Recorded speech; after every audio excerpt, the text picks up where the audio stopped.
नमस्कार, सगरमाथा प्राइम समाचारमा स्वागत छ। म जयन्ती पुडा सैनी। सबैभन्दा पहिले मुख्य समाचार। बेलायत, भारत र अमेरिकाका लागि राजदूत सिफारिस गर्ने सरकारको निर्णय। अन्य धेरै जसो देशहरूमा नेपाली दूतावास राजदूतविहीन। ओलीले पार्टीलाई प्राइभेट कम्पनी बनाएपछि छुट्टिनु परेको माधव नेपालको भनाई। ओलीले नै पार्टी फुटाएको नेपालको आरोप।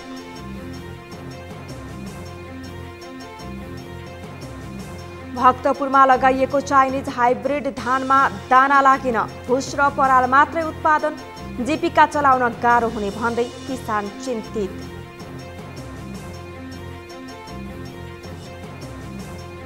पाकिस्तानमा प्रहरी र कट्टरपन्थी इस्लामिक प्रदर्शनकारी बीच झडप। 4 प्रहरी सहित 8 जनाको मृत्यु।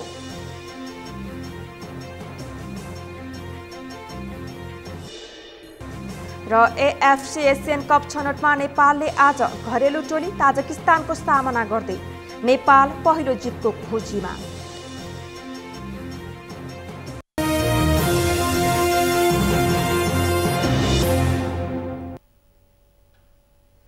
सगरमाथा प्राइम समाचार अब विस्तारमा।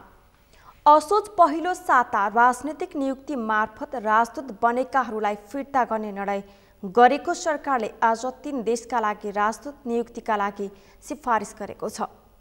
आज बसेको मन्त्री परिषद बैठकले भारत, बेलायत र अमेरिकाका लागि राजदूत नियुक्तिको सिफारिस गरेको हो। अमृतराज काफ्लेको रिपोर्ट। सरकारले प्रधानमन्त्री शेरबहादुर देउवाको बेलायत भ्रमणको पूर्व सन्ध्यामा 3 देशका राजदूत नियुक्तिका लागि सिफारिस गर्ने निर्णय गरेको छ। बिहिबार बसेको मन्त्री परिषद बैठकले डाक्टर शङ्कर शर्मालाई भारत, ज्ञानचन्द्र आचार्यलाई बेलायत र श्रीधर खत्रीलाई अमेरिकाको राजदूत नियुक्त गर्न राष्ट्रपति विद्यादेवी भण्डारी समक्ष सिफारिस गर्ने निर्णय गरेको हो। यसअघि अघिल्लो वर्षको मङ्सिरमा अमेरिकाका लागि नेपाली राजदूत बनेका पूर्व अर्थमन्त्री डाक्टर युवराज खतिवडा सरकारको निर्णयअनुसार बिहिबार स्वदेश फर्किएका छन्।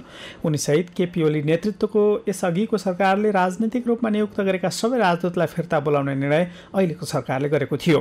असोज 5 गते बसेको मन्त्री परिषदको बैठकले राजनीतिक रूपमा नियुक्त भएका सबै राजदूतलाई फिर्ता बोलाउने निर्णय गरेको थियो।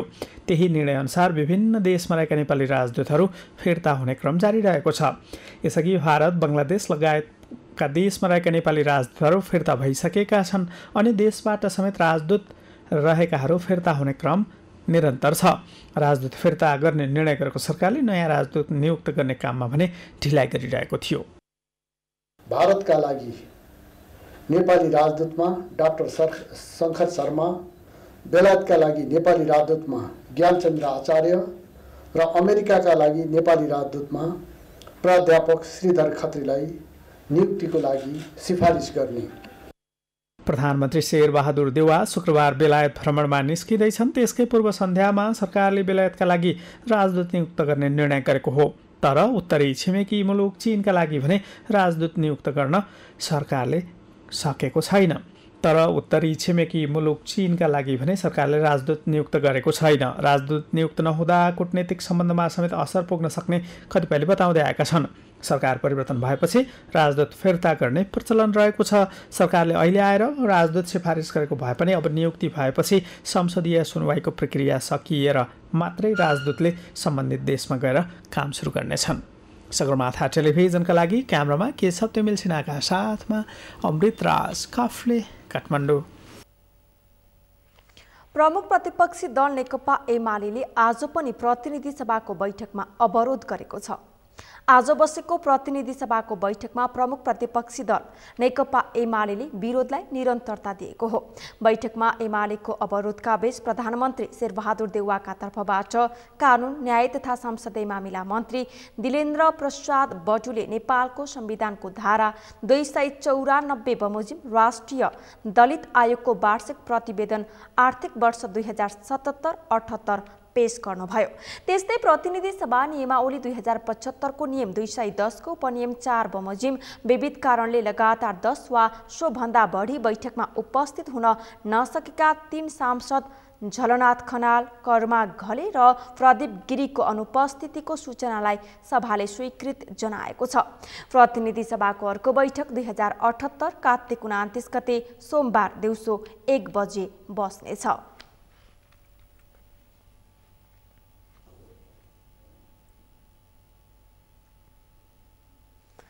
जनता समाजवादी पार्टीका संघीय परिषद अध्यक्ष डाक्टर बाबुराम भट्टराईले लोकतन्त्रमा न्यायालयमाथि प्रश्न उठ्नु अनिष्टको संकेत भएको बताउनु भएको छ।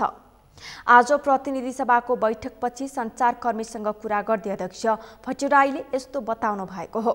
उहाँले न्यायपालिकामा गम्भीर रोग देखिएकाले न्यायपालिकाले नै यसको उपचार गर्नुपर्ने बताउनुभयो। उहाँले न्यायाधीश नियुक्तिदेखि सबै प्रक्रिया त्रुटिपूर्ण रहेको बताउँदै भागबण्डामा चल्ने कामले न्यायालयको प्रतिष्ठामा आघात पुगेको तर्क गर्नुभयो। संविधान बनायौं, त्यस क्रममा हामीले राज्यका जुन स्थायी अङ्ग हुन्छन्, न्यायालय, ब्युरोक्रेसी, सुरक्षा अङ्ग, तिनीहरूमा पर्याप्त रूपान्तरण परिवर्तन हामीले गर्न सकेनौँ। त्यो कारणले गर्दा न्यायाधीशका नियुक्तिदेखि लिएर सबै प्रक्रियाहरू त्रुटिपूर्ण छन्, भागबण्डामा यी चल्छन्। त्यसले गर्दाखेरि न्यायालयको चाहिँ एउटा प्रतिष्ठा पहिलेदेखि नै आघात पर्दै आएकै थियो। अहिले न्यायालयभित्रैबाट यस्तो प्रकारको विवाद आउनु लोकतन्त्रको निम्ति शोभनीय होइन, यो गम्भीर अनिष्टको सङ्केत हो। त्यसले हाम्रो एउटा स्पष्ट बनाएर मेरो निजी धारणा पनि के छ भने यसको निरूपण उहाँहरूले न्यायालयभित्रैबाट उहाँले गर्नु सबभन्दा राम्रो हुन्छ। अध्यक्ष भट्टराईले नेकपा एमाले अध्यक्ष केपी शर्मा ओलीले संसद पुनर्स्थापना नै गलत भनिरहनु पानी धमिल्याएर माछा मार्ने कोसिस मात्रै भएको बताउनुभयो।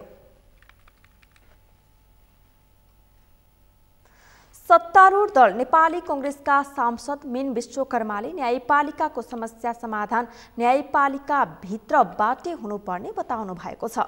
आज प्रतिनिधि सभाको बैठकपछि सञ्चारकर्मीसँग बोल्दै सांसद विश्वकर्माले यस्तो बताउनु भएको हो। उहाँले प्रधान न्यायाधीशको गल्ती नभए सर्वोच्चका न्यायाधीशहरूसँग बसेर छलफल गरी न्यायपालिकाको गरिमा बढाउनु पर्ने बताउनुभयो।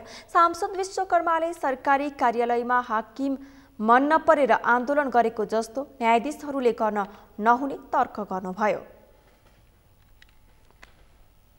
सिद्धान्तमा चलेको राज्यमा, राज्य प्रणालीमा कार्यपालिका, न्यायपालिका र व्यवस्थापिका तीन छुट्टा छुट्टै स्वतन्त्र अङ्ग हुन्।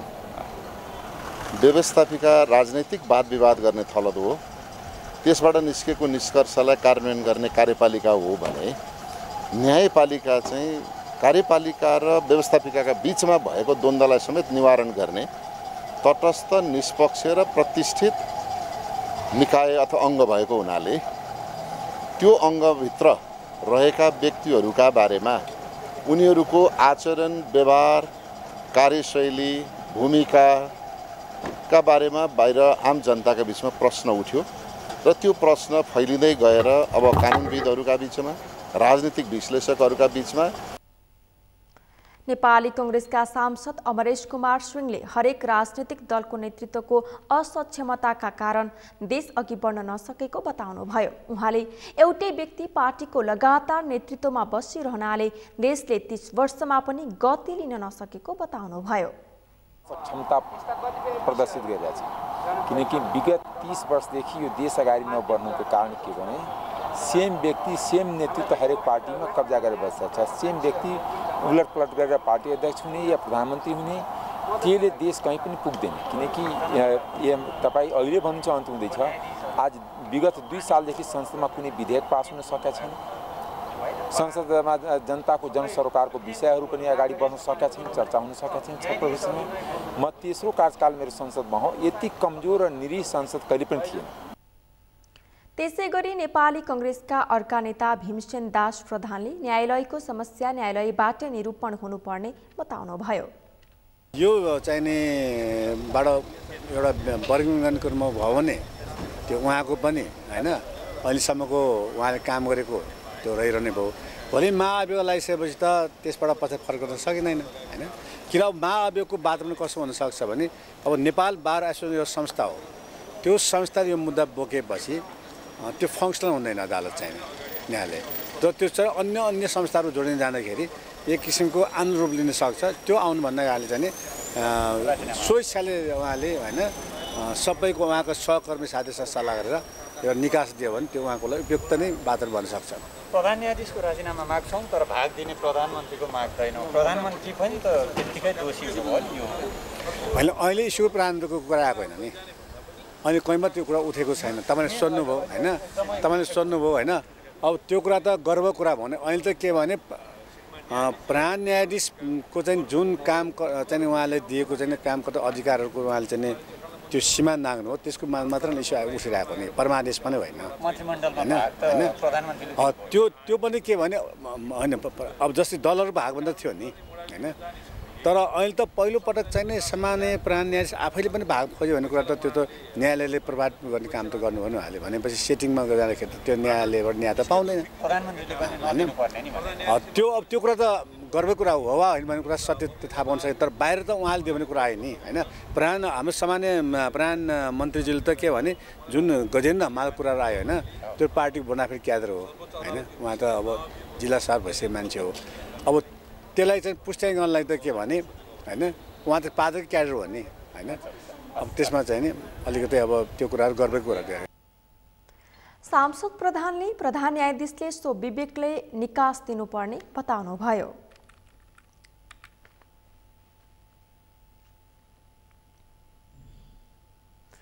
प्रमुख प्रतिपक्षी दल नेकपा एमालेकी सांसद सुजिता स्वाक्यले अहिलेको सरकार नै अवैधानिक तरिकाले बनेको बताउनु भएको छ। आज प्रतिनिधि सभाको बैठकपछि सञ्चारकर्मीसँग बोल्दै सांसद साक्यले अहिलेको सरकार नै अवैधानिक रहेको बताउनु भएको हो। उहाँले प्रधान न्यायाधीश माथि प्रश्न उठ्नुमा अहिलेको सरकार पनि जिम्मेवार रहेको बताउनुभयो। सरकार पनि जो सरकारको नेतृत्व अहिले छ, नेतृत्व पनि जिम्मेवार छ र अब यसमा न्यायालय त जिम्मेवार हुने नै भयो। यो दुईटै पक्षबाट हामीले चाहिँ समीक्षा गर्नुपर्छ र यसै अनुसारको हामीले अगाडि बढ्नुपर्छ। भनेको दुईटै पक्षबाट निकास कसरी दिने? निकासलाई त अब त्यो त अब आफ्नो नैतिकताको आधारमा अब राजीनामा दिने, सबैले राजीनामा दिनु पर्यो। त्यो टिम जो संलग्न छ सबैले राजीनामा दिनुपर्छ। नेकपा एमालेका सांसद झपट रावलले अदालतको व्यतिथिलाई कानुन सम्मत निकास दिनुपर्ने बताउनुभयो। उहाँले न्यायालयले भएको बताउनुभयो। जे भन्छ कानुन अनुसार अनि त्यसै हामी अगाडि बढ्नुपर्छ र न्यायालयमा जे त्यहाँ न्यायका लागि न्यायालयभित्र जुन खोजी भइरहेछ योभन्दा विडम्बना अरू केही पनि हुन सक्दैन। न्याय दिने, न्याय सम्पादन गर्नेहरूकै ठाउँबाट जुन ढङ्गको अनि त्यसपछि यो अराजकता अनि यो बाहिर देखिरहेको छ अनि यसले अनि त्यसपछि मुलुक कता जाँदैछ भन्ने एउटा यसले पनि गम्भीर बनाएको छ र संसद पनि नियमित हुनुपर्छ र संसदभित्र यस्ता खालका सबै चिजहरूलाई अनि त्यसपछि जनताका जनप्रतिनिधिहरूको ठाउँबाट यसलाई नियन्त्रण गर्नुपर्छ र यसलाई अगाडि बढाउनुपर्छ। जस्तै कानुन भनेपछि त्यहाँबाट निकास भएन भने संसदले तुरुन्तै यदि अनि त्यसको बारेमा संसदले एउटा छानबिन समिति बनाएर अनि यसलाई अनि त्यसपछि छिटोभन्दा छिटो एउटा निकास त्यो पनि गर्नुपर्छ। यसमा किन भन्दा जहाँ अनि त्यसपछि न्याय दिने ठाउँमा नै अनि न्याय नै उल्लङ्घन हुने स्थिति भयो भनेदेखि त्यहीँभित्र विकृति भयो भनेदेखि अनि जुन हाम्रो संविधानलाई कुल्चिने काम भयो भनेदेखि अनि जसले कुल्चिनेहरूलाई कारबाही हुनुपर्छ। नेकपा एमालेका सांसद महेश बस्नेतले व्यक्तिगत ढङ्गले नभई प्रवृत्ति र नीतिगत ढङ्गले न्यायपालिकाको सुधार गर्नुपर्ने बताउनुभयो। उहाँले प्रधान न्यायाधीश को राजीनामा मागेर मात्रै समस्याको समाधान नहुने बताउनुभयो। एउटा उहाँहरूले छानबिन समिति भनौँ अथवा आयोग जुन बनाउनु भएको थियो र त्यसले दिएका धेरै महत्त्वपूर्ण सुझावहरू छन्। मैले त स्ट्रङली सदनमा पनि यो कुराहरू उठाएको छु, किनभने पेशी तोक्ने बेलादेखि नै न अटोमेसनमा जान सक्यो, न गोला प्रथा प्रणालीलाई स्वीकार गर्न सकियो। प्रधान न्यायाधीशहरूले सर्वोच्चमा र मुख्य न्यायाधीशहरूले विशेष अदालतमा मुद्दा अनुसारका न्यायाधीशहरू तोक्ने र त्यहाँभित्र अनेक सेटिङ गर्ने खालका प्रविधिहरू स्वयं अदालतले उजागर गरेको छ। त्यसमा विभिन्न खालका बिचौलियाहरूको व्याख्या उसैले गरेको छ। पूर्व प्रधान न्यायाधीशदेखि लिएर अनेक खालका चिजहरूको त्यहाँ व्याख्या गरिएको छ। अब सर्वोच्च अदालतको नेतृत्व कसले गर्ने, अहिलेको प्रधान न्यायाधीशले गरेको चाहिँ ठिक, यस पछाडि आउने चाहिँ एकदम दुधले नुहाएको अहिले चाहिँ बेठिक भन्ने ढङ्गले बहस गर्न खोजेको छ। मलाई लाग्छ यसलाई व्यक्तिगत ढङ्गले भन्दा पनि यसलाई प्रवृत्तिगत ढङ्गले र यसलाई एउटा कुनै व्यक्तिमा केन्द्रित गर्ने भन्दा पनि यसलाई नीतिगत ढङ्गले सुधार गर्ने कुरामा जानुपर्छ। अब प्रधान न्यायाधीशको राजीनामा मागेर अहिले देखिएका अदालतभित्रका विसङ्गतिहरू विकृतिहरूलाई चाहिँ हल गर्न सकिन्छ भन्ने एउटा कोणबाट जुन कुरा उठिरहेको छ त्यो कुरामा चाहिँ हामी चाहिँ कन्भिन्स छैनौँ। सांसद बस्नेतले न्यायपालिकालाई सुदृढ बनाउन प्रधानमन्त्रीको पहलमा सर्वदलीय बैठक बसेर यसको निकास दिनुपर्ने बताउनुभयो।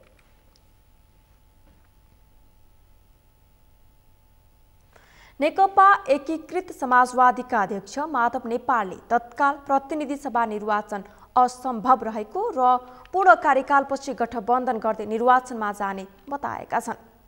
उनले एमाले अध्यक्ष ओलीले पार्टीलाई प्राइभेट कम्पनी झैं बनाएपछि छुटिनु परेको बताएका छन्। कैलालीबाट दिनेश विष्टको रिपोर्ट। नेकपा एकीकृत समाजवादीका अध्यक्ष माधव नेपालले केपी ओलीले एमालेलाई आफ्नो प्राइभेट कम्पनी झैं बनाएर व्यक्तिवादी हावी गरेपछि सो पार्टीबाट छुट्टिनु परेको बताएका छन्। कम्युनिस्ट आन्दोलनलाई सफल पार्न दुई पार्टी एकता गर्दै ठूलो पार्टी बनाएर काम थाले पनि सोचेका सबै सपना केपी ओलीले उडाएको नेपालले आरोप लगाए। एकता भएको नेकपालाई र एमालेलाई फुटाउने काम ओलीले नै गरेको उनले आरोप लगाए। पार्टी निर्माण गरेका संस्थापक नेताहरूलाई नै लत्याउने काम गरेपछि अर्को पार्टी खोल्नु परेको नेपालले बताए। दुई पटक संसद विघटन गरेका ओलीको कदमलाई सच्याएर साहसिक निर्णय गर्ने प्रधान न्यायाधीशहरूलाई महाअभियोग लगाउने ओलीको तर्क पनि नाजायज भएको नेपालले बताए। यो केपी ओलीजीले सारा थोक बिगार्नु भएको र उहाँले न्यायपालिकामाथि अनावश्यक रूपमा लान्छना लगाउने काम गर्दै आउनुभयो। न्यायपालिकालाई स्वतन्त्र ढङ्गले भूमिका निर्वाह दिनुपर्ने कुरामा अनि उहाँले रिस आफ्नो साधनाका लागि यही सबैलाई निकाल्नुपर्छ भन्दै उहाँले जुन ढङ्गले भूमिका खेलिनु भएको छ उहाँको अत्यन्तै अनुचित हस्तक्षेपकारी र देशको सबै सिस्टमलाई भत्काउने यो प्रवृत्तिकै उपज हो। त्यसो हुनाले यो देशलाई अब स्वतन्त्र न्यायपालिकाको मामिलामा हस्तक्षेप गर्ने होइन, त्यत्रो ऐतिहासिक फैसला गर्ने न्यायाधीशहरूमाथि उहाँले जसरी हटाउनुपर्छ भन्ने कुरा उठाउनु भएको छ। त्यो अत्यन्तै नाजायज अनुचित कुरा हो। नेपालले अर्ली इलेक्सनको कुरा पनि सम्भव नरहेको बताए। केपी ओलीले दुई पटक विघटन गरेको संसदलाई पुनर्स्थापना गर्न विभिन्न दलले गरेको मेहनत खेर जाने गरी काम नहुने उनले बताए। प्रतिनिधि सभा पूर्ण कार्यकाल चल्ने तर खाली रहेको ठाउँमा उपचुनाव हुने र चैतमा स्थानीय निर्वाचन हुने नेपालले बताए। र हाम्रो पार्टी नेपाल कम्युनिस्ट पार्टी एकीकृत समाजवादीलाई र सबै पार्टीभन्दा ठुलो पार्टीको रूपमा दलको रूपमा जस्तै पुर्याउने काममा सफलता हासिल गरेको छ र यसको निम्ति म यहाँका सबै नेता कार्यकर्ता र प्रदेशसभाका सदस्य र सबै हाम्रा शुभेच्छुकहरूलाई विशेष धन्यवाद दिन चाहन्छु।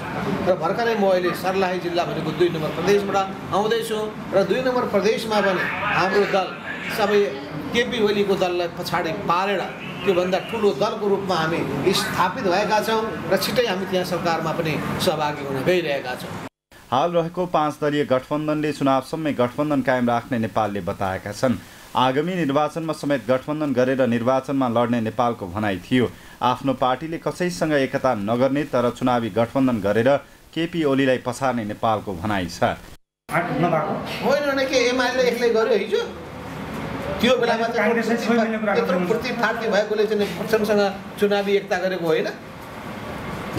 अनि त्यो बेलामा लोकल चुनावमा पनि राप्रपासँग गरेको होइन?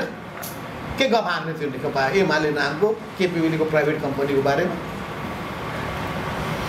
चुनावी गठबन्धन कङ्ग्रेस सहित हुन्छ कि कङ्ग्रेस इतर अरू दलहरूसँग पनि हुन्छ? हामी अहिले मोर्चामा छौँ, हामी सबै सल्लाह गरेर अगाडि बढ्नेछौँ। अब हामीले त्यसै विषयमा केन्द्रित भएर छलफल चलाएका छौँ। प्रधानमन्त्रीले अर्ली इलेक्सनको कुरा पनि आइरहेको छ। छैन अर्ली इलेक्सन अहिले हुने इलेक्सन भनेको राष्ट्रिय सभाको चुनाव हो। अहिले हुने भनेको प्रतिनिधि सभाको उपनिर्वाचन हो। कहाँ अर्ली इलेक्सन भयो त? निर्वाचन आयोगले प्रतिनिधि सभाको उपनिर्वाचन गर्ने मिति तोकेर पठाएको छ। अनि कहाँ अर्ली इलेक्सन? गठबन्धनमै समस्या आइसक्यो भन्ने गठबन्धनमा 5 दलीय समस्या छ। पार्टीले निर्वाचन आयोगबाट चुनाव चिन्ह कलम समेत प्राप्त गरिसकेको बताउँदै नेपालले अब सशक्त भएर जनताको बीचमा जाने बताए। सूर्य चिन्हमा ग्रहण लागेको टिप्पणी गर्दै नेपालले अब जनता सत्य र न्यायको पक्षमा आफ्नै पार्टी रोज्ने उनले दावी गरे। सगरमाथा टेलिभिजनका लागि कैलालीबाट दिनेश विष्टको रिपोर्ट।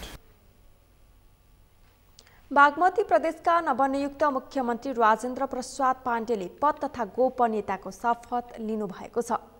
आजै मुख्यमन्त्रीमा नियुक्त हुनुभएका पाण्डेले बागमती प्रदेश प्रमुख यादव चन्द्र शर्मा समक्ष आजै दिउँसो मुख्यमन्त्रीको पद तथा गोपनीयताको शपथ लिनुभएको हो। त्यसैगरी प्रदेश प्रमुख शर्माले आन्तरिक मामिला मन्त्रीमा कृष्ण प्रसाद खनाल, भौतिक पूर्वाधार मन्त्रीमा कृष्णलाल भण्डेल र सामाजिक विकास मन्त्रीमा कुमारी मुक्तालाई शपथ ग्रहण गराउनु भएको छ। बागमती प्रदेशमा नेकपा एकीकृत समाजवादीको नेतृत्वमा नेकपा माओवादी केन्द्र, नेपाली कांग्रेस र जनता समाजवादी पार्टी सहितको गठबन्धनको सरकार बनेको छ। मुख्यमन्त्री पाण्डे एकीकृत समाजवादीको संसदीय दलको नेता हुनुहुन्छ भने खनाल एकीकृत समाजवादी भजेल नेपाली कांग्रेस र मोक्तान माओवादी केन्द्रको तर्फबाट मन्त्री बन्नु भएको हो।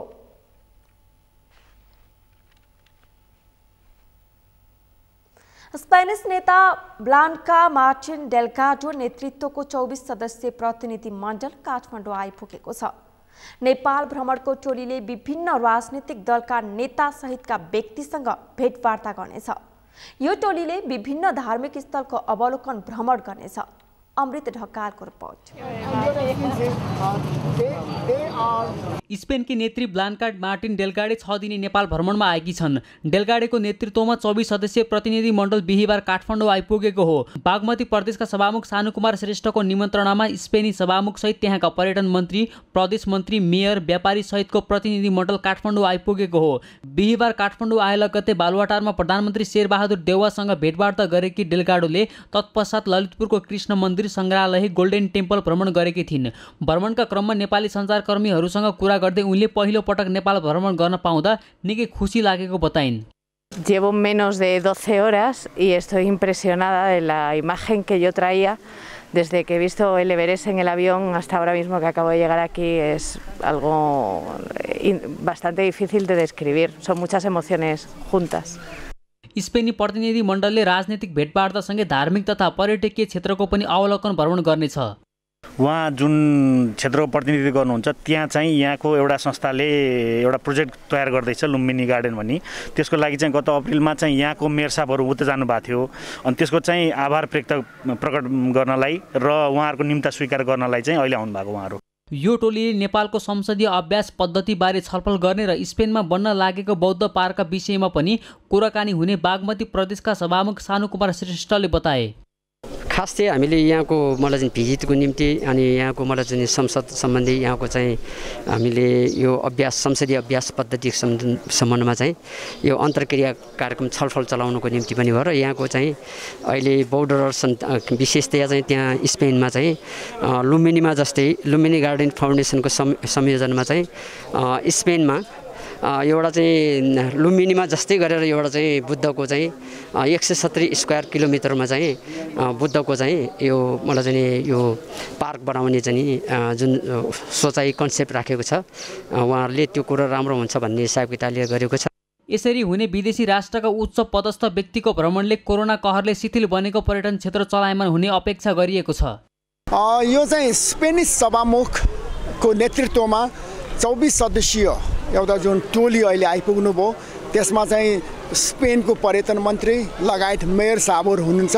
यो भ्रमणले चाहिँ विश्व समक्ष नेपालमा अहिले कोभिडको कारणले जुन भ्रमण अलमोस्ट जेरोमा झरेको थियो अब यो चाहिँ उभो लाग्छ भन्ने सन्देश चाहिँ जान्छ भन्ने मेरो ठम्याइ हो। स्पेनी सभामुख डेल्गाडोले शुक्रबार नेकपा एमालेका अध्यक्ष केपी शर्मा ओली र राष्ट्रिय सभाका अध्यक्ष गणेश तिमिल सिन्हासँग भेटवार्ता गर्ने कार्यक्रम छ। सोही दिन उनी नेतृत्वको टोली लुम्बिनी जानेछ। स्पेनी प्रतिमण्डलले भक्तपुर दरबार क्षेत्र, स्वयम्भूनाथको अवलोकन भ्रमण गर्नुका साथै लुम्बिनीमा आयोजित कार्यक्रममा सहभागी हुने र बौद्धनाथमा भिक्षुहरूसहित दीप प्रज्वलनमा स्पेनी प्रतिनिधि मण्डलले भक्तपुर दरबार क्षेत्र, स्वयम्भूनाथको अवलोकन भ्रमण गर्नुका साथै लुम्बिनीमा आयोजित कार्यक्रममा सहभागी हुने र बौद्धनाथमा भिक्षुहरूसहित दीप प्रज्वलन गर्ने कार्यक्रम रहेको लुम्बिनी गोल्डन फाउन्डेसनका अध्यक्ष गोविन्द सुवेदीले जानकारी दिए। स्पेनी प्रतिनिधि मण्डल कार्तिक 16 गते स्वदेश फर्कनेछ। सगरमाथा टेलिभिजनका लागि क्यामेरामा सन्तोष छेत्रीका साथमा अमृत रकाल, काठमाडौँ। आगामी अक्टोबर 31 मा हुने कोप 26 शिखर सम्मेलनमा नेपालले कार्बन उत्सर्जन नियन्त्रण गर्न गरेको प्रयासको विषयलाई उठाउनु पर्ने सरकारवालाहरूले बताएका छन्। जलवायु परिवर्तनसँग जोडिएका विश्वव्यापी मुद्दाहरूबारे छलफल गर्न आगामी अक्टोबर 31 मा बेलायतको ग्लासगोमा कोप 26 शिखर सम्मेलन हुँदैछ। सो शिखर सम्मेलनमा नेपालले कार्बन उत्सर्जनलाई न्यूनीकरण गर्नका लागि वन जङ्गललाई जोगाएर वातावरण संरक्षण गर्दै आएको विषय उठाउनु पर्ने सरकारवालाहरूले बताएका हुन्। आज परराष्ट्र मामिला अध्ययन प्रतिष्ठानले विज्ञहरूसँग राखेको छलफल कार्यक्रममा सहभागी विज्ञहरूले यस्तो सुझाव राखेको प्रतिष्ठानका सूचना अधिकृत सानु राजापुरीले बताउनुभयो। लामो समयको सुक्खा मौसमको कारणले र सायद यो आउने सुक्खायाममा पनि त्यस्तो हुने सम्भावना एकदमै धेरै छ। धेरैले भनिरहेछ यो अहिलेको सुक्खायाममा पनि विल ह्याभ अ लङ के अरे यो ड्राई सिजन भन्दै गरिरहेछ। त्यो जनवरीमा सुरु भएको यो 2021 को क्लाइमेट इम्प्याक्ट्स हामीले जुनमा मेलम्चीमा देख्यौँ, त्यसपछि पुरै मनसुन हेऱ्यौँ र मनसुन सकेपछि दशैंको टाइममा जुन हामीले देख्यौँ, अघि फोटोहरू पनि आइसकेका छन्। जलवायु परिवर्तनको असर नेपालमा प्रष्ट रूपले देखिन थालेको भन्दै पुरीले ती मुद्दाहरू उठाएर समाधानको प्रयास गर्नुपर्ने विषयमा केन्द्रित रहेर विज्ञहरूसँग छलफल भइरहेको जानकारी दिनुभयो। चितवनका भीमबहादुर विश्वकर्माको हत्याको विरुद्ध काठमाडौँको माइती घरमा विरोध प्रदर्शन गरिएको छ। जसपा नेपाल शिल्पी विशेष प्रदेश राष्ट्रिय समिति र जनता समाजवादी दलित मुक्ति संगठनको संयुक्त आयोजनामा भीमबहादुर विश्वकर्माको न्यायका लागि माइती घरमा बिहिबार खबरदारी र्याली गरिएको हो। एक रिपोर्ट। चितवनमा असोज 28 गते मन्दिरमा पूजा गर्न जाँदा 58 वर्षीय विश्वकर्मालाई स्थानीयले कुटपिट गर्दा मृत्यु भएको विरोधमा जसपा नेपाल शिल्पी विशेष प्रदेश राष्ट्रिय समिति र जनता समाजवादी दलित मुक्ति संगठनले संयुक्त रूपमा बिहिबार खबरदारी र्यालीको आयोजना गरियो। र्यालीमा जसपा अध्यक्ष डाक्टर बाबुराम भट्टराई लगायतका जसपाका नेता कार्यकर्ताहरूको उपस्थिति रहेको थियो।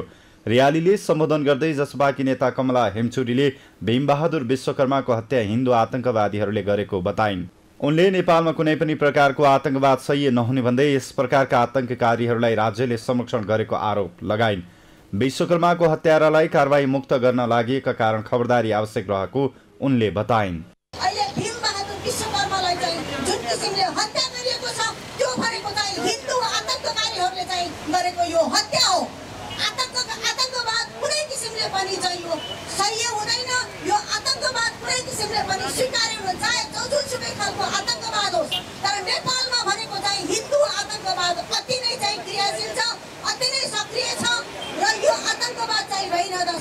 यो देश कहिले पनि सम्पन्न हुँदैन र कहिले पनि समृद्ध हुँदैन र राज्यले चाहिँ यस्ता आतंककारीहरूलाई चाहिँ अहिले पनि चाहिँ संरक्षण गरिरहेको अवस्था छ। खबरदारी सभामा जसपाका नेता तथा अभियन्ताहरूले संविधानमा लेखिएको अधिकारका कुरा सुनिश्चित हुनुपर्ने र दलित समुदायले न्याय पाउनुपर्ने बताए। भीमबहादुर विश्वकर्मालाई सांस्कृतिक सहित घोषणा गर्न माग पनि गरिएको छ।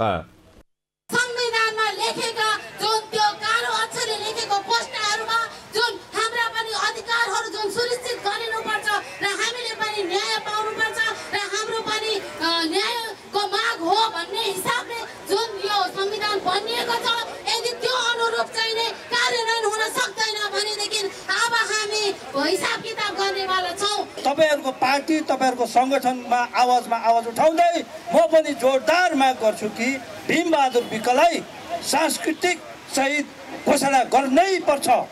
यो राज्य कहाँ छ? यिनीहरूले हाम्रो पीडा सुन्नै पर्छ। आज जति पनि गैर दलित साथीभाइहरू यो भीमबहादुर विश्वकर्मालाई एउटा यो कुनै पनि जातीय विभिन्न भएर होइन, तर उहाँलाई हेपाइती प्रविधिबाट उहाँको हत्या गरेको छ। कार्यक्रममा सामाजिक विभेद अन्त्य गर, भीम विश्वकर्मालाई न्याय दे, मानव अधिकारको ग्यारेन्टी गर, जातीय छुवाछुतको अन्त्य गर, जातीय विभेद चाहिँदैन, मान्छे मार्न पाइँदैन, सामाजिक न्याय कायम गर, उत्पीडित समुदाय एक हौं, भीम विश्वकर्माको हत्यारालाई कारबाही गर लगायतका नाराबाजी समेत गरिएको थियो। सगरमाथा समाचारमा एकैछिन विश्रामपछि भक्तपुरमा लगाइएको चाइनिज हाइब्रिड धानमा दाना लागेन, भुस र पराल मात्रै उत्पादन, जीविका चलाउन गाह्रो हुने भन्दै किसान चिन्तित। पाकिस्तानमा प्रहरी र कट्टरपन्थी इस्लामिक प्रदर्शनकारी बीच झडप, 4 प्रहरी सहित 8 जनाको मृत्यु।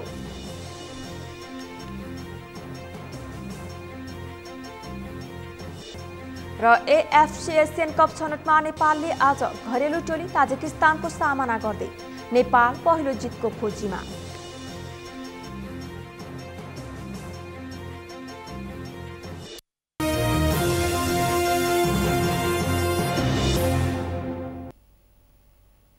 विश्रामपछि पुनः स्वागत छ। अब बाँकी समाचार। विगतका वर्षमा धेरै फलेको भन्दै चाइनिज धान लगाउनेहरूको यो वर्ष भने उत्पादन शून्य भएको छ। एक रोपनी जग्गामा 8-10 मुरीसम्म चाइनिज हाइब्रिड धान उत्पादन भएकोमा यो वर्ष धानका बाला नै नलाग्दा किसानहरू ठगिएका हुन्। एक रिपोर्ट।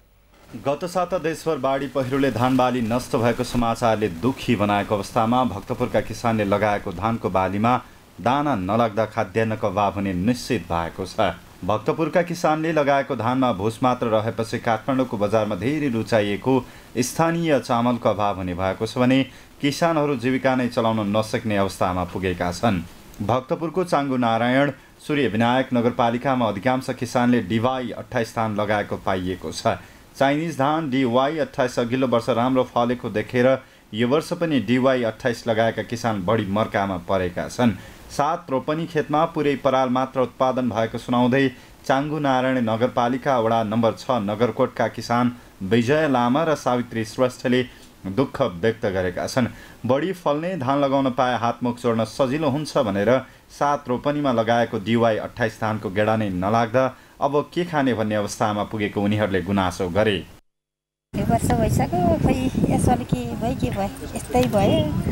अब एक रोपनी जग्गामा कति 8-9 मुरी धान फल्थ्यो अनि त्यही भएर अनि अहिले त खोइ के भयो न तारमाल नमिल्यो भनौँ भने अब सबैजनाको यस्तै छ, हाम्रो मात्रै होइन। अनि त्यही भएर अनि त्यही पनि थाहा छैन मलाई त। पहिला यो धान लगाउँदाखेरि त कति 4-5 मुरी फल्थ्यो यस्तै एउटै। अब रातो जरा हुनुपर्ने ठाउँमा अब सेतो जरा भइदिएछ। सेतो जरा भइदिइसकेपछि अनि धानै नफलेको। अनि पोहोरको साल त फलेको थियो थुप्रै नै यसरी फल्यो। पोहोरको साल त धान त आएको नि, पोहोरको सालको धान अब खाँदैछु। अहिलेको धान त अब त्यत्तिकै भुस भइहाल्यो, खानै नि खानालाई त्यति दुःख गरे मात्रै भयो। हामी सोझो सिधा अब किसानले हामीलाई कुन बिउ कस्तो भन्ने कुरा थाहा हुँदैन। त्यसैले गर्दा हामी चाहिँ अहिले अन द स्पोट फिल्डमै बसेर अब बिग्रेको धानहरू देखाइराखेका छौँ। यो कुरा चाहिँ सम्बन्धित निकायको कानभित्र ठोकोस् भनेर चाहिँ म भन्न चाहन्छु। अहिले सबभन्दा समस्या भनेको चाहिँ हामीले चाहिँ DY 28 मात्र देखेको छ। अब यसमा अनि त्यसपछि 13 रोपनी बराबरमा हामीसँग बिल पनि अलरेडी छ। 13 रोपनी बराबरमा चाहिँ कुमाल 8 भनेर चाहिँ हामीले चाहिँ तपाईँको चाहिँ एउटा नगरकोटमा चाहिँ कृषि सहकारी संस्था एउटा हुनुहुन्छ, कृषि सहकारी। त्यो सहकारीको नाम चाहिँ अगुवा कृषक सहकारी भनेर चाहिँ अब भन्नुहुन्छ यहाँ नगरकोटमा। त्यो चाहिँ पहिलाको चाहिँ साबिक 1 नम्बर वडामा छन्। उहाँले बिउ ल्याएर त्यो एरियामा चाहिँ कुमल 8 वितरण गर्नुभएको थियो। त्यसमा पनि अब यो कुमल 8 रोप्ने उसमा पनि 13 रोपनी बराबरमा चाहिँ हामीले क्षति देख्यौँ। त्यसमा पनि अब गेडा पनि नफल्ने र धानै ननुङ्गिने समस्या, त्यही समस्या देखायो। चाइनिज धानको बिउमा स्थानीय रूपमा उत्पादन भएको धान अघिल्लो वर्षको DY 28 मिसाएर व्यापारीहरूले बिक्री गरेको हुन सक्ने कृषक समूह महासंघ भक्तपुर जिल्ला अध्यक्ष टेकबहादुर लाखेले बताए। हामीले पनि पहिला 17 सालमा पनि DY 69 बिग्रेको थियो। त्यो बेला पनि अलिकति कृषकहरूलाई चेतना दिएकै हो। तर त्यो बेला पनि हामीले महासंघले भनिरहेको छ आफ्नो बिउ नहराउनु है, आफ्नो बिउलाई जोगाइराख्नुपर्छ। एक दिन विदेशीले हाम्रो नेपालको मरुभूमि बनाइदिन्छ, नेपालको जग्गा चाहिँ मरुभूमि बनाइदिन्छ भनेको थिएँ। तर नभन्दै अहिले पनि DY 28ले पनि यस्तै आइरहेको छ। अब यसपालि DY 28ले पनि यहाँ त धानै डुटै नभएको भयो। तर भक्तपुरमा हाम्रो भक्तपुरको चाउना नगरपालिकामा पनि धेरै ठाउँमा धान बिग्रेको छ 28। त्यही भएर अब यसले चाहिँ अब एउटा होला बिउको कारण, यो यहाँको नगरकोटको हेर्दाखेरि त पुरै बिउको कारण हो। यो एग्रोभेटले मलाई यो बिउ हेर्दाखेरि जस्तो लाग्छ कि 1 किलो राम्रो बिउमा 10 किलो यही भक्तपुरमा प्रारम्भको बिउ मिसाएर प्याकिङ गरेको जस्तो मैले देखेँ। त्यस्तै नगरकोट क्षेत्रको 70% किसानले यही धान लगाएकोमा कसैको पनि रोपनीमा 1 मुरीभन्दा बढी धान नआउने किसानहरूले बताएका छन्। धानको बिउ किलोको 850 रुपियाँ भन्दा बढी पर्ने भएकाले बिचौलियाले व्यापारीको मिलेमतोमा धानको बिउमा मिसावट गरेको हुन सक्ने किसानहरूले बताएका छन्। किसानहरूले धान नफलेको विषयमा राज्य स्तरबाट अध्ययन गर्नुपर्ने माग राखेका छन्। धानको बाला नलागेको बोटको जरा सेतो छ, बाला लागेको धानको जरा र काण्ड रातो छ। यसरी हेर्दा बिउ आयात गर्ने कम्पनीहरूको लापरवाहीले सोझा किसान ठगिएको स्पष्ट हुन्छ। केही वर्ष अगाडि पुरै भक्तपुरमा लगाइएको DY69 धानमा पनि यसरी नै भुस मात्र लागेको थियो। कैलालीमा शारीरिक हिसाबले अपाङ्गता भएका नागरिकहरूले कोरोना विरुद्धको खोप सहजै पाउन सकेका थिएनन्। उनीहरू खोप केन्द्र आउन नसक्दा कोरोना विरुद्धको खोपबाट वञ्चित थिए। तर अहिले विभिन्न संस्थाको सहयोगमा सर्वाङ्गीण अपाङ्गता विकास समाज नेपालले अपाङ्गता भएका व्यक्तिहरूलाई घर दैलोमै खोप लगाउन थालेको छ। कैलालीबाट दिनेश विष्टको रिपोर्ट। शारीरिक हिसाबले अशक्त भएका नागरिकहरूले सहजै राज्यको सेवा सुविधा पाउन मुस्किल पर्छ। झन् कोरोना विरुद्धको खोप सबैले अनिवार्य लाउनै पर्नेछ। सरकारले विभिन्न वडा तथा टोलमा खोप केन्द्र तोकेर कोरोना विरुद्धको खोप लगाइरहेको छ। खोप केन्द्र समय जान नसक्ने अपाङ्गता भएका व्यक्तिहरूका लागि सरकारले खोप लाउने कुनै व्यवस्था नगरे पनि उनीहरू खोपबाट वञ्चित भएका थिए। तर लुथरन विश्व फेडरेसन नेपाल, दिगो विकास समाज भजनी र सर्वाङ्गीण अपाङ्गता विकास समाज नेपालको संयुक्त साझेदारी तथा स्थानीय तहका महिला तथा बालबालिका शाखाको सहकार्यमा अपाङ्गता भएका व्यक्तिहरूले घरमै खोप पाउन थालेपछि उनीहरू खुसी छन्। खूब निको दावा मुला वो शर्त मोया सबतिरो निको तमर निको हो जाओ तम निका जगरी पालो मुले निको मागे तमला धन्यवाद। कसो गाह्रो हुन्थ्यो बाहिर जानलाई? कति गाह्रो गाह्रो हो हाम्रो गोरबा छैन नि गुरु मिलाउन लार्यौँ गोरबा चाहिँ यस्तो मलाई हरियो नि बानो राम्रो भयो हैन घरै ल्याएर यी संस्थाहरूले कैलाली जिल्लाको विभिन्न स्थानीय तहमा रहेका अपाङ्गता भएका व्यक्तिहरूलाई कोरोना विरुद्धको खोप लाउन थालेपछि सरकारले लिएको लक्ष्यमा पुग्नुपर्ने सहयोग पुग्ने जनाइएको छ। अपाङ्गता भएका व्यक्तिहरूलाई खोज्दै संस्था र स्वास्थ्यकर्मी सहितको टोली गाउँ गाउँ पुगिरहेको छ। कोरोनाको विरुद्धको खोप लगाउने अभियान गरिरहेका छौँ। यसमा चाहिँ हामीलाई सर्वाङ्गीण अपाङ्गता समाज नेपालले सहयोग गरिरहेको छ र हाम्रो फिल्डमा रहेका हाम्रा CRF सहजकर्ताहरूले घरमै घर देखाइदिने त्यसमा सहजीकरण गर्दै हुनुहुन्छ। कार्यक्रम हाम्रो 4 दिनसम्म चल्नेछ। कति सहयोग पुग्छ अपाङ्गता भएका व्यक्तिहरूलाई? उहाँहरूलाई अब त्यहाँ वडा कार्यालय अथवा सम्बन्धित स्थानसम्म जानै गाह्रो हुन्थ्यो होला, यसले कति सहज हुन्छ अब? यो कार्यक्रमले एकदमै सहज गरेको छ। अब व्हिलचेयर जो ट्राइसाइकल चलाउन सक्नेले त त्यतिसम्मकोले, दृष्टिविहीनले, बहिराले त जान सक्ने हुनुभयो लाइनमा लागेर पनि। अपाङ्गतालाई छुट्टै लाइन पनि व्यवस्था गरेको छ नगरपालिकाले। जो पुनः अशक्त ओछ्यानमै सुतिरहने व्यक्तिलाई चाहिँ एकदमै सहज भएको छ। यसले गर्दा अपाङ्गता भएका व्यक्तिहरू एकदम खुसी हुनुभएको छ। सबै समेटिन्छन् त्यसो भए खोपमा? हजुर, सबै वडाको छुटपुट समेटिनु भएको छ। सर्वाङ्गीण अपाङ्गता विकास समाज नेपालले लुथरन विश्व फेडरेसन नेपाल, दिगो विकास समाज भजनी तथा स्थानीय तहसँग सहकार्य गरी कैलालीको धनगढी उपमहानगरपालिकाका सबै वडामा अपाङ्गता भएका व्यक्तिहरूलाई खोप लगाइसकेको छ। हाल जिल्लाको गौरीगङ्गा नगरपालिकामा रहेका अपाङ्गता भएका व्यक्तिहरूलाई संस्थाले कोरोना विरुद्धको खोप लगाइरहेको छ।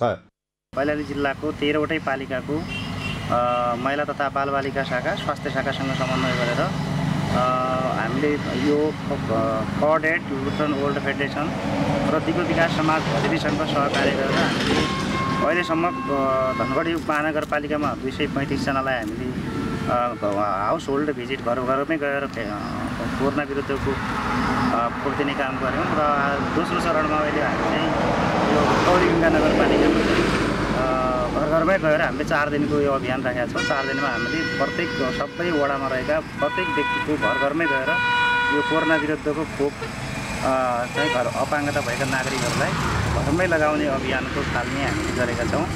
सरकारले गर्न नसकेको काममा सर्वाङ्गीण अपाङ्गता विकास समाज नेपालले सक्रियताका साथ अपाङ्गता भएका व्यक्तिको घर दैलोमा पुगेर खोप लगाइरहेको छ। यो काम सहज छैन, तर पनि कैलाली, कञ्चनपुरका सबै स्थानीय तहमा खोप पुर्याउने योजना संस्थाको छ। सगरमाथा टेलिभिजनका लागि कैलालीबाट दिनेश विष्टको रिपोर्ट। ललितपुरको सधैँ व्यस्त रहने मङ्गलबजार स्थित हौगलको कृष्ण पार्टी खाली भएको छ। करिब 1.5 वर्ष पुरानो ऐतिहासिक यो फलचा वर्षौंदेखि 2 जना व्यापारीको कब्जामा थियो। ललितपुर नगर प्रहरीको अगुवाईमा पसल टहरा हटाइएको हो। शान्ता दनुवारको रिपोर्ट।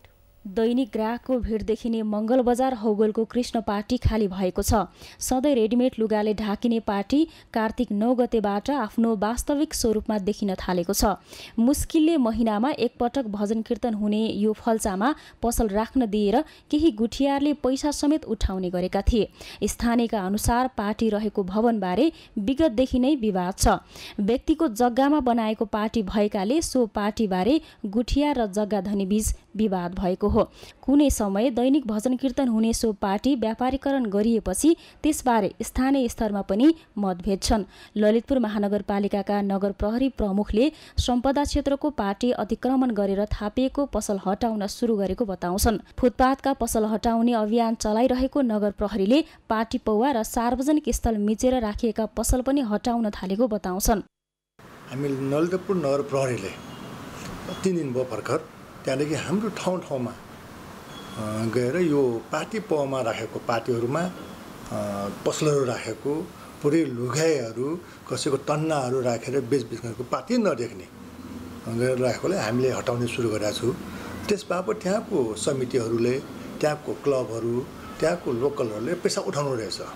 अब पार्टी भनेको के हो भने त्यो पहिले पुरानो मैले जुन हटाएको 150 वर्ष पुरानो पार्टी हो। त्यो पार्टी किन बनाउँछ, पुरानो बाजेहरूले किन बनाएको भन्दाखेरि त्यो कोही मान्छे आयो भने वेट गर्नलाई, रेस्ट गर्नलाई, कोही बिरामी हुनसक्छ, त्यो रेस्ट गर्नलाई बनाएको पार्टी हो। तर त्यो पार्टीलाई हामीले अतिक्रमण गरेर पसल राख्ने काम भएकोले यो काम सुरु गरेको हो। हामीले यहाँ मात्र होइन, अब ललितपुर महानगरपालिकाभित्र सबै ठाउँमा हामीले हटाउनेछु। फल्चाहरूमा विभिन्न खालका पसल चलाउँदा मान्छेले आराम गरेर बस्न र भजन कीर्तन गर्न नपाएकोले स्थानीयको समस्यालाई हेरेर यस्तो अभियान चलाएको नगर प्रहरीको भनाइ छ। त्यस्तै विभिन्न मन्दिर सहित विभिन्न सार्वजनिक स्थलमा अतिक्रमण गरेर राखिएका पसलहरू पनि हटाउने काम भइरहेको ललितपुरका नगर प्रमुखले बताएका छन्। सार्वजनिक स्थलबाट रकम असुलेर व्यापारीलाई राख्ने काम सही नभएको भन्दै उनले त्यसका विरुद्ध महानगरपालिकाले कदम चालेको बताउँछन्। एउटा पार्टी बनाउनलाई हामी 300 वर्ष लागेर खर्च गरेर गर्ने, अब भएको हाम्रो पार्टीमा त्यो पसल राख्न दिने त, त्यस कारण हामी राख्न दिँदैनौँ। त्यो मेयरज्यूको निर्देशनअनुसार अब हामी सबै ठाउँमा यो मन्दिरमा सबै ठाउँमा हामी हटाउने जानेछु। केही गरी त्यहाँनिर कसैले पैसा उठायो भने उसलाई कार्य पनि हुनसक्छ। अब किनभने सार्वजनिक ठाउँ हुन्छ त, सरकारको सम्पत्ति हो, त्यो सम्पदा हो। त्यो ललितपुर महानगरपालिकाभित्र भएको पार्टी पौवालाई परम्परागत मान्यता अनुसार नै खुल्ला राख्न व्यापारिक अतिक्रमण हटाउन सुरु गरेको छ। ऐतिहासिक सम्पदाको संरक्षणलाई ध्यान दिँदै पर्यटकीय नगरीको सौन्दर्य बिगार्ने गरी भएका कार्यलाई निरुत्साहित गर्ने ललितपुर महानगरपालिकाको योजना छ। सगरमाथा टेलिभिजनका लागि क्यामेरामा केशव तिमल सिन्हाका साथ शान्ता दनुवार, काठमाडौँ। सगरमाथा समाचारमा एकैछिन विश्रामपछि पाकिस्तानमा प्रहरी र कट्टरपन्थी इस्लामिक प्रदर्शनकारी बीच झडप, 4 प्रहरी सहित 8 जनाको मृत्यु।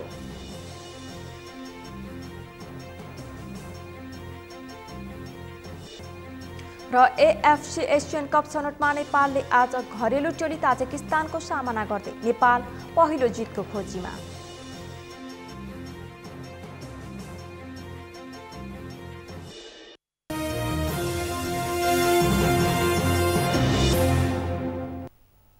समाचारको अन्त्यमा मुख्य समाचार फेरि एकपटक। बेलायत, भारत र अमेरिकाका लागि राजदूत सिफारिस गर्ने सरकारको निर्णय, अन्य धेरै जसो देशहरूमा नेपाली दूतावास राजदूतविहीन।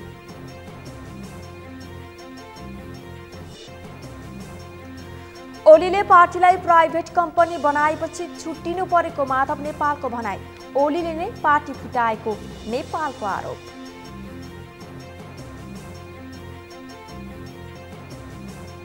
भक्तपुरमा लगाइएको चाइनिज हाइब्रिड धानमा दाना लागेन, भुस र पराल मात्रै उत्पादन, जीविका चलाउन गाह्रो हुने भन्दै किसान चिन्तित।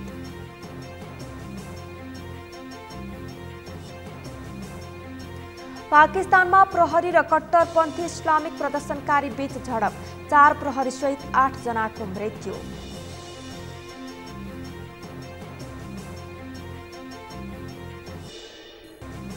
र एएफसी एसियन कप छनौटमा नेपालले आज घरेलु टोली ताजिकिस्तानको सामना गर्दै नेपाल पहिलो जितको खोजीमा।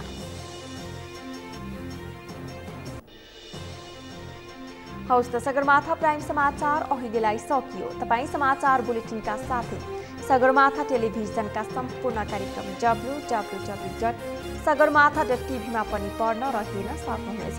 साथै युट्युबमा youtube.com/sagarmatha TV नेपालमा हेर्न सक्नुहुनेछ।